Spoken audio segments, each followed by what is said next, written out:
Ancient Egyptians suddenly stopped building pyramids after 1,000 years.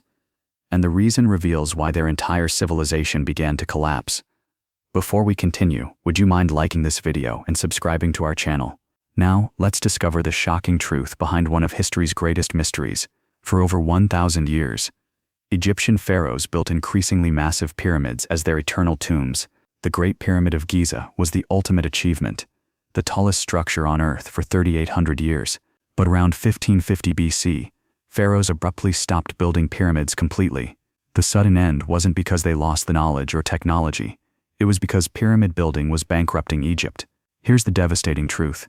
Constructing the Great Pyramid required 20 years of labor from 100,000 workers. This massive workforce couldn't farm, manufacture goods, or contribute to the economy while building tombs for dead kings. Pyramid construction consumed so much of Egypt's resources that it weakened the entire civilization. The government spent fortunes on elaborate tombs, while infrastructure, military, and public services deteriorated.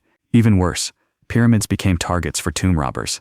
The more spectacular the pyramid, the more treasure it advertised to thieves.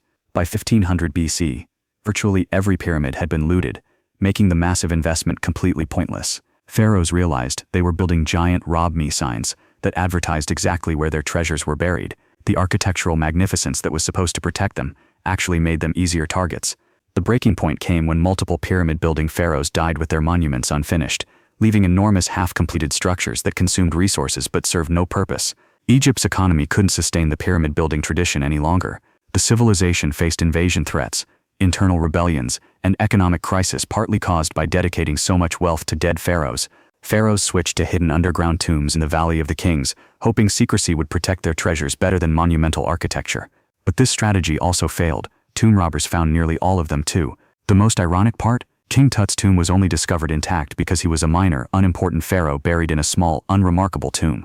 The greatest pharaohs who built the biggest pyramids all had their tombs completely plundered. The end of pyramid building marked the beginning of Egypt's slow decline. The New Kingdom pharaohs never matched the Old Kingdom's power, partly because they'd learned that building monuments for dead kings bankrupted living kingdoms. Modern economists estimate that pyramid construction consumed up to 30% of ancient Egypt's total economic output during peak building periods. No civilization can sustain that level of non-productive spending indefinitely. The pyramids that survive today are monuments to both incredible engineering and unsustainable economics. They're literally ancient Egypt's greatest achievement and the seeds of its eventual collapse. That's your ancient economics knowledge bomb. If this changed how you see the pyramids, smash that like button. Subscribe to 3 Min Knowledge for more hidden truths behind ancient mysteries.